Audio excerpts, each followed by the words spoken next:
ஏன் குறிப்பிடுகிறேன் என்று சொன்னால், இந்த தீய சக்தி என்று சொன்னதை கருணாநிதி இன்னைக்கு புதுசா ஒரு கட்சி ஆரம்பிச்சிருக்காரு ஒருத்தர். அவர் மேடையில் என்ன பேசுறான்னு தெரியவில்லை, சண்டை பிடிக்கிற மாதிரியே பேசுறான். ஒரு மக்களை அவங்க கிட்ட தன்னுடைய எண்ணத்தை தெரிவிக்கிறதுக்கு சண்டையை பிடிக்க முடியும். இன்னைக்கு நீங்க கட்சியில் சேர்றீங்க, உங்களை அன்பா தானே நான் வரவேற்கணும், பாசமா தானே வரவேற்கணும், உங்களை அன்பா தானே அரவணைக்கணும். உங்ககிட்ட சண்டை பிடிக்கிற மாதிரி பேசுனா என்ன இந்த ஆள் இப்படி பேசுறான் அப்படின்னு தான் நினைப்பீங்க. அது மாதிரி தான் ஒரு ஆள் பேசிட்டு இருக்கிறான். அந்த பேசுறதா சொன்னாரு கருணாநிதி தீய சக்தி, தீய கட்சி, நாங்க தூய்மையான கட்சினார். என்ன தூய்மையான கட்சி? நீ எப்படி தூய்மையான கட்சி ஆக முடியும்? நீ எப்ப தூய்மையான கட்சின்னு சொன்னா, நீ உன்னை ஆட்சிக்கு வரல, உன்னுடைய நடவடிக்கை என்னன்னு தெரியாது. நீ ஆட்சிக்கு வந்த பின்னாடி நீ எப்படிப்பட்ட திட்டங்கள் கொண்டு வரன்னு தெரியாது. அந்த திட்டம் கொண்டு வந்த பின்னாடி எவ்வளவு ஒழுக்கமா அந்த திட்டத்தை நிறைவேற்றுறன்னு சொல்ல முடியாது. ரெண்டாவது, உன்னுடைய கட்சியிலேயே நீ ஆரம்பிக்கும் போது உன்னுடைய ரசிகரோடு ஆரம்பிச்ச, அந்த ரசிகரோடு ஆரம்பிச்சா ஒரு தனித்தன்மை உள்ள கட்சின்னு சொல்லலாம். இன்னைக்கு பல்வேறு கட்சியிலிருந்து உன்னோட வந்திருக்காங்க. அப்படி வந்தவங்க யார் தெரியுமா? சந்தர்ப்பவாதிகள்.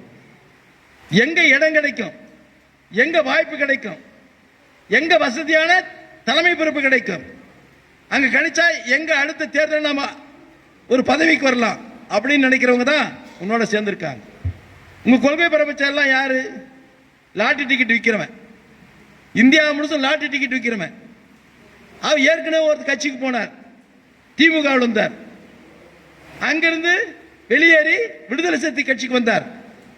அங்க விடுதலை சிறுத்தை தலைவர் திரு தொல்மாவன் அவர்கள் பெரிய பதவியை கொடுத்தார், அங்க சண்டை விட்டார், அங்கிருந்து வெளியே வந்தார். வெளியே வந்த இன்னும் பல கட்சிகள்லாம் போறதுக்கு பார்த்தார், நம்ம கட்சிக்கே வர்றது கூட பார்த்தார். நம்ம கட்சியில எல்லாம் வந்தவரை உயர்ந்த இடத்துக்கெல்லாம் வந்துட முடியாது.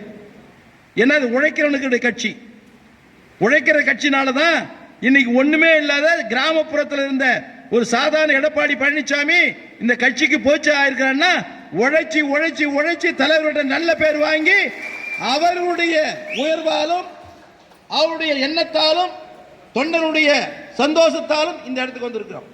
இங்க யாரெல்லாம் இருக்குன்னா யாருமே திடீர்னு வந்த ஆளுங்க கிடையாது, உழைச்சி வந்த ஆளுங்க.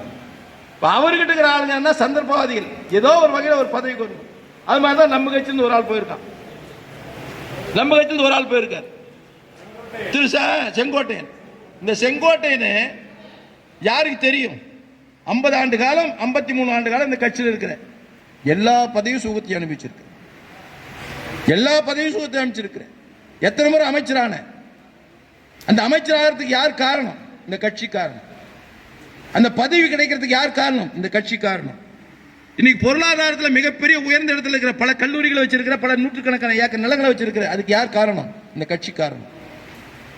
இவ்வளவு வசதி வாய்ப்புகளும் இவ்வளவு பதவி சுகங்களும் அனுபவித்த நீ இந்த கட்சியில பல்வேறு வகையான இடையூறுகளை செய்த, இடையூறுகளை செய்தனால பொதுச் செயலர் கூப்பிட்டு அவருக்கு அறிவுரை சொன்னார், கேட்கல. பொது இடத்துல போய் கட்சியினுடைய தலைமையை கெடு வச்சா யார் வைப்பா? ஒரு கட்சி தலைமைக்கு நீ கெடு வைக்கலாமா? அந்த கட்சி ஒரு கட்டுக்கோப்பா இருக்குமா? அந்த கட்சி தானா எங்க உடைஞ்சிடல, வேற வழி இல்லை. கட்சியில இருந்து எடுத்தோம் 55 ஆண்டு காலம் 50 ஆண்டு காலம் அனுபவிச்சு நீ அங்க போயிட்டு புரட்சி தலைவர் எம்ஜிஆருக்கு அடுத்து புரட்சி தளபதி விஜய் சொல்ற வெக்கமா இல்ல?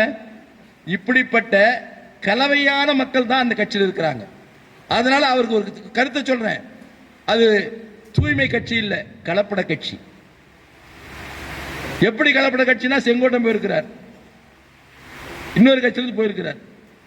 இந்த கட்சியில கொள்கை எதுன்னு கொள்கை இல்லாம உங்ககிட்ட வந்திருக்கார். ஆதவர்ஜினா பல கட்சியிலிருந்து வந்தவர், அங்க போயிருக்கார். இன்னொரு பிஜேபி இருந்து வந்தாரு, நம்ம கிட்ட வந்தாரு, அப்புறம் இங்க வந்திருக்காரு, அவர் உங்ககிட்ட வந்திருக்காரு. இப்படி எங்க வாய்ப்பு கிடைக்குது என்று சுத்துகின்ற ஒரு கூட்டம் உன்னிடத்தில் வந்திருக்கிறது. நீ ஜாகிரதையா இருக்கணும்.